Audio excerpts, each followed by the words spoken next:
Je m'appelle Noël Hartley, et jusqu'à ce mardi après-midi, je pensais avoir une vie plutôt ordinaire. Je vivais seul dans un coin tranquille de Seattle, je passais mes journées à éditer des manuscrits en survêtement, et j'appelais mes parents tous les dimanches. Rien de remarquable, rien d'étrange, juste une vie que j'avais construite lentement et silencieusement, comme on empile des livres sur une étagère. Mais tout cela s'est effondré à 14h17 précise à l'intérieur d'une pharmacie de quartier sur East Pine Street. Je me sentais mal depuis toute la matinée, une sorte de grippe qui couvait derrière mes yeux. Alors, je me suis traînée jusqu'à la rue pour aller chercher des antibiotiques pour une ordonnance que je me rappelle à peine avoir demandée. L'air sentait le désinfectant et les sacs en plastique. Je faisais défiler un email d'un client se plaignant des tirets quadratins quand quelqu'un est entré dans la file derrière moi. Elle était plus âgée, les cheveux gris tirés en chignon, des gants de jardinage dépassant de son sac fourre-tout, inoffensif jusqu'à ce qu'elle dise « Vous ressemblez tellement à ma sœur ». J'ai souri, comme on le fait quand des étrangers disent ce genre de choses. Un sourire doux, poli, évasif. Je l'avais déjà entendu. Un de ces visages que les gens disent avoir.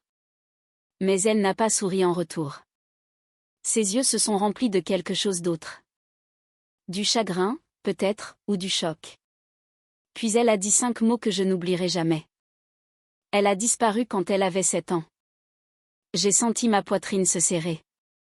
Je n'ai rien dit, j'ai juste regardé devant moi, suppliant silencieusement la file d'avancer plus vite. Puis elle a dit mon prénom. Pas Noël, pas quelque chose qui lui ressemblait.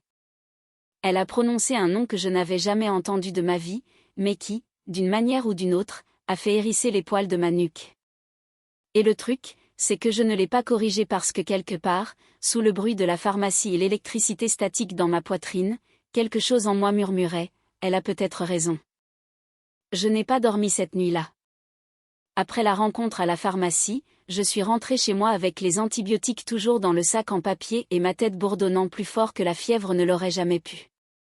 J'ai dû rejouer ces 5 secondes une centaine de fois, l'instant exact où sa voix s'est brisée, la façon dont elle m'a regardé comme si elle voyait un fantôme qui refusait de disparaître. Et ce nom, celui qui ne m'appartenait pas, sauf que maintenant, je n'en étais plus si sûre. Je me suis tenue devant le miroir plus longtemps que je ne l'aurais dû, étudiant mon visage comme des étrangers étudient des tableaux qu'ils croient avoir déjà vus. Mon nez, mes yeux, la légère cicatrice au-dessus de mon sourcil. J'étais tombée d'une balançoire quand j'étais petit, ou du moins, on me l'avait dit. Mes parents disaient toujours qu'ils m'avaient emmenée aux urgences et qu'ils m'avaient tenu la main pendant les points de suture. Mais je ne me souvenais pas de ce jour. Pas vraiment. Je me souvenais seulement de l'histoire, des photos après, de la façon dont ma mère aimait la raconter, comme une fable au coucher. Il y avait beaucoup de choses comme ça dans mon enfance. Des choses que je savais parce qu'on me les avait dites, pas parce que je les avais vécues. À 33 ans, je pensais être au-delà de la question de savoir qui j'étais. J'avais grandi à Tacoma, déménagé à Seattle après l'université. Je travaillais comme éditeur indépendant, principalement de la fiction historique et occasionnellement des mémoires. J'aimais les délais, la solitude et faire les courses le mercredi matin quand les allées étaient vides. Je n'avais pas de frères et sœurs, pas de famille élargie avec qui je restais en contact. Juste ma mère, Élise, et mon père, Robert, qui vivaient dans une petite maison avec une porte rouge et une pelouse parfaitement tondue. Ils m'aimaient. Ils l'avaient toujours fait. Mais je n'avais pas non plus de photos de moi avant l'âge de 3 ans. Chaque fois que je demandais, maman disait qu'il y avait eu un incendie. Ça a tout détruit, avait-elle dit un jour en remuant une sauce pour pâtes. Comme si c'était juste un désagrément de plus. Les vieux jouets, les photos de bébé, tout. Tu étais si petit, tu ne t'en souviens pas. C'était l'histoire, l'une des nombreuses. Je ne forçais jamais. Cette nuit-là, cependant, j'ai fait quelque chose que je n'avais pas fait depuis des années. J'ai ouvert le tiroir du bas de mon bureau et j'ai sorti une petite boîte en velours. À l'intérieur se trouvait une clé USB avec des photos scannées que maman m'avait envoyées pour un diaporama que j'avais fait pour leur 30e anniversaire. Je l'ai branchée, le cœur battant. La photo la plus ancienne était celle de moi, à 3 ans, assis en tailleur dans un parc, portant une salopette et tenant une glace qui fondait. Le nom du fichier disait anniversaire 03.jpg. J'ai cliqué dessus une par une. Toujours âgée de 3 ans et plus. Pas de couverture de bébé, pas de bracelet d'hôpital, pas de premier pas, juste une fille qui est apparue un jour et qui était soudain assez grande pour poser pour l'appareil photo. Et puis je me suis souvenu de quelque chose qui m'a fait sombrer l'estomac.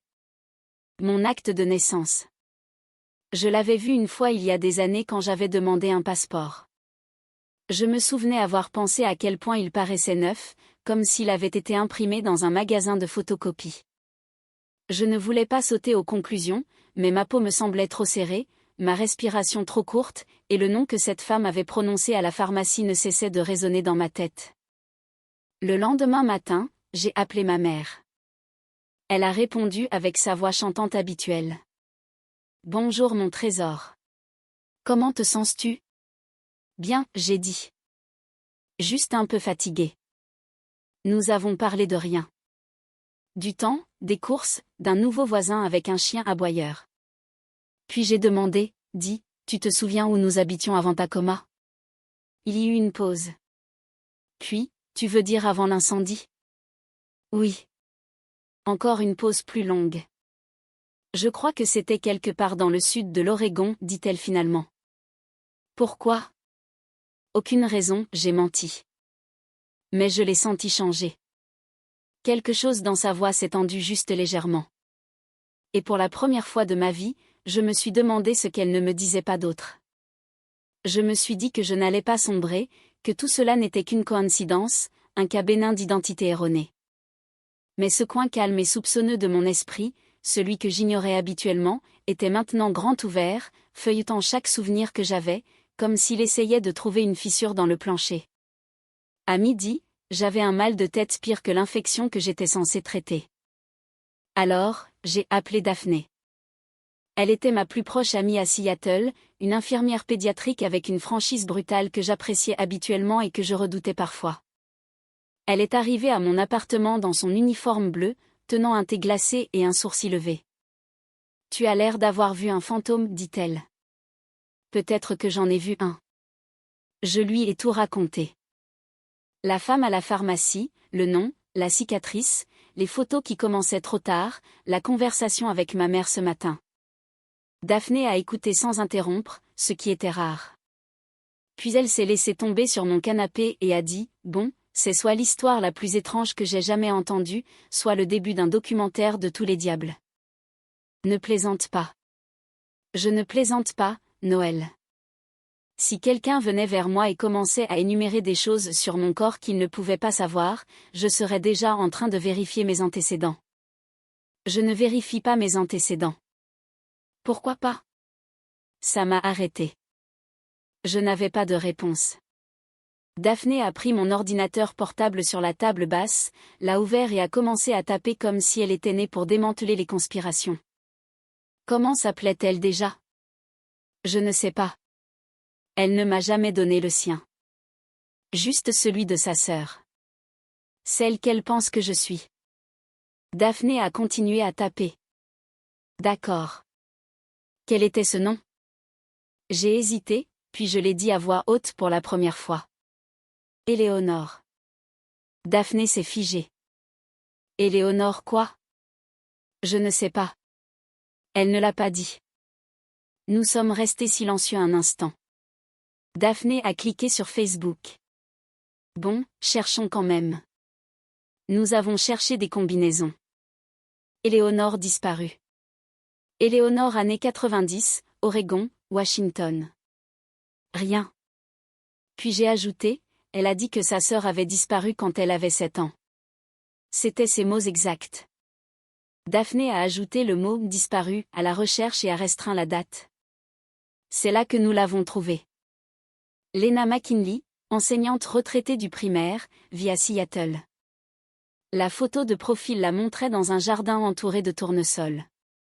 Sa biographie disait « Défenseur des enfants disparus, survivante sœur ». Mon souffle s'est coupé. Daphné a cliqué sur les photos de Lena. Nous avons trouvé un album intitulé Jamais oublié. Nous avons hésité une seconde, puis cliqué.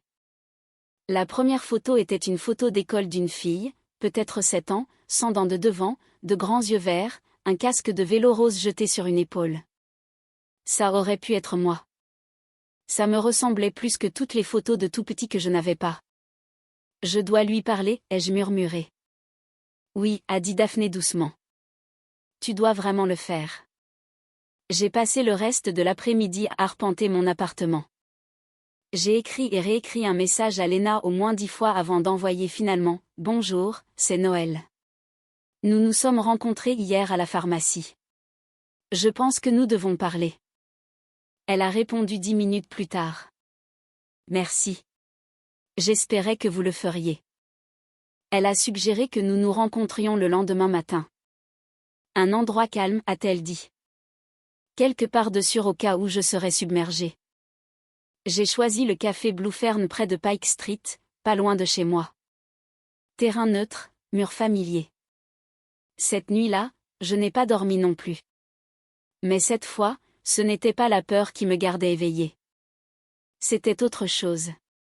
Quelque chose que je ne pouvais pas encore nommer, mais je savais que ça avait des dents. Le café Blue Fern sentait la cannelle et le vieux bois, le genre d'endroit où le temps ralentit. J'y suis arrivée 10 minutes en avance et j'ai choisi une table d'angle près de la fenêtre. Mes mains ne cessaient de gigoter, d'abord avec la cuillère, puis le sachet de sucre, puis le bord de la serviette. Quand Léna est entrée, je l'ai reconnue instantanément. Même chignon gris, mêmes yeux stables.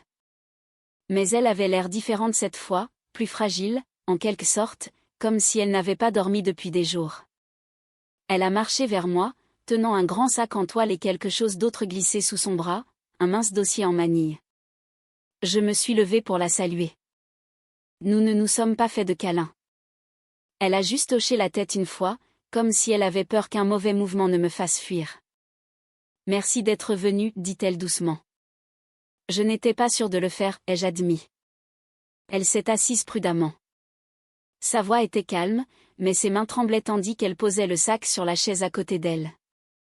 Je veux que tu saches que quoi qu'il arrive, je suis reconnaissante que tu aies fait le premier pas. Nous sommes restés silencieux un instant avant que la serveuse n'arrive. J'ai commandé du thé.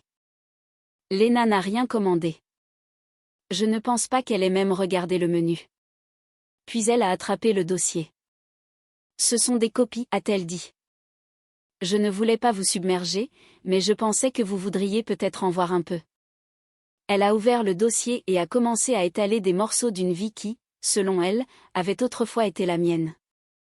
Des coupures de journaux, des affiches de personnes disparues, une photo d'une fille sur un tricycle rouge avec des rubans blancs, une autre d'une petite fille endormie sur un canapé serrant un lapin en peluche gris.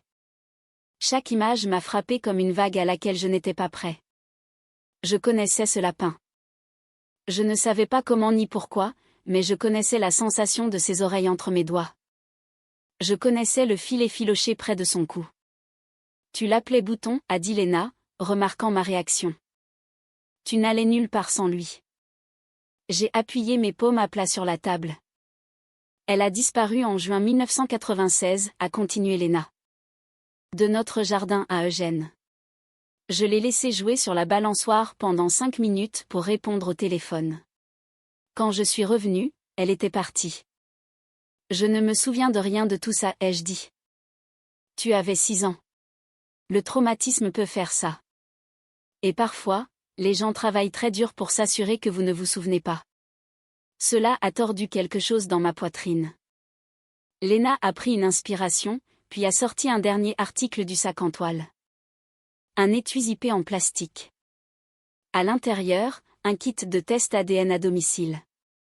J'ai déjà fait le mien, dit-elle. Je ne voulais rien vous demander, mais si vous êtes d'accord, ceci nous le dira. J'ai regardé le kit. Il avait l'air si ordinaire. Quelques écouvillons, un code-barre, une boîte, mais cela aurait pu être une grenade à main sur la table entre nous. Et si je suis elle, ai-je demandé. Que arrive-t-il aux gens qui m'ont élevé? Léna n'a pas parlé pendant un long moment. Puis elle a dit, je ne sais pas. Je ne suis pas là pour détruire votre vie. Je n'ai juste jamais cessé de chercher. Pas un seul jour. Ses yeux brillaient, mais elle n'a pas pleuré. Vous ne vous souvenez peut-être pas de moi, a-t-elle ajouté. Mais je me souviens de vous. Je me souviens de la façon dont vous demandiez des quartiers de pommes sans la peau. La façon dont vous vous endormiez dans la voiture en tenant ma manche. Je ne pouvais pas respirer, et je ne pouvais pas non plus m'enfuir. Alors, j'ai tendu la main vers le kit. Et alors que j'essuyais l'intérieur de ma joue avec des doigts tremblants, j'ai senti quelque chose changer en moi, comme une porte s'ouvrant juste une fente dans une pièce que je n'avais jamais osé ouvrir. Les résultats de l'ADN sont arrivés un lundi. Ligne d'objet aussi simple qu'un reçu de course. Votre rapport ADN est prêt. Je l'ai ouvert en silence. Pas de musique dramatique, pas de halètement, juste des chiffres. 99,9% de correspondance. J'étais Eleanor McKinley. Je me suis assis sur le sol de ma cuisine, les genoux ramenés contre ma poitrine, et j'ai laissé la vérité s'infiltrer en moi. Pas de colère, pas même de chagrin, juste l'effondrement silencieux d'une vie construite sur des noms empruntés. 2 jours plus tard, j'ai conduit jusqu'à la maison de mes parents, les Hartley. Maman a ouvert la porte, son sourire s'est troublé quand elle a vu mon visage. Papa était déjà assis, le journal plié proprement sur la table basse, comme pour prétendre que cela n'allait pas se produire. Je leur ai tendu le papier imprimé. Pas de mots. Maman a parlé la première. On nous a dit que vous aviez été abandonné. Un ami d'un ami a dit connaître quelqu'un. Une petite fille qui avait besoin d'un foyer. Vous avez changé d'état, changé de nom. Papa ne m'a pas regardé. Nous pensions que personne ne cherchait, a-t-il dit. Si, ai-je dit. Pendant 27 ans. Maman a commencé à pleurer. Nous t'aimions. Je sais, ai-je dit. Mais l'amour n'efface pas le vol. Leur silence m'a tout dit. Ils se doutaient, peut-être savaient-ils même, mais ils ont choisi le confort plutôt que la vérité. Je ne vais pas appeler la police, ai-je ajouté doucement. Mais j'ai besoin de distance. J'ai besoin de temps pour comprendre qui je suis sans que vous me le disiez. Je suis partie sans un autre mot. De retour à mon appartement, j'ai regardé le nom imprimé sur le rapport ADN. Il ne me convenait pas encore, mais il ne semblait pas faux non plus. Cette nuit-là, j'ai changé ma signature de mail pour Noël McKinley Hartley. 2 vies, un corps. Une vérité qui avait enfin un nom. Lena m'a invité à dîner le week-end suivant. Rien de formel, a-t-elle dit. Juste des lasagnes et quelques personnes qui attendaient depuis longtemps. J'ai failli ne pas y aller. Une partie de moi se tenait encore dans le salon de mes parents, entendant le mot abandonné, comme si c'était une excuse. Une partie de moi n'était pas sûre de mériter une deuxième famille ou si je pouvais en affronter une, mais j'y suis allée. La maison de Lena était petite, 2 étages avec du lierre grimpant sur un côté.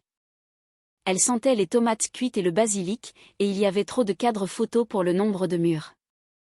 Des photos d'une vie que je n'avais pas eu la chance de vivre. Bonnet d'anniversaire, Noël, été au lac. Sa voix a tremblé légèrement lorsqu'elle m'a présenté. Voici ma sœur. Le mot m'a serré la poitrine. Margot se tenait juste derrière elle, tenant un plat à gratin. Ses cheveux étaient plus foncés que les miens, plus courts, bouclés autour de ses joues. Elle m'a regardé un peu trop longtemps avant de poser les lasagnes. J'ai aussi apporté le dessert, a-t-elle dit. Crumble aux pommes. Tu adorais ça. J'ai hoché la tête, ne sachant pas comment répondre à des souvenirs qui n'étaient pas les miens.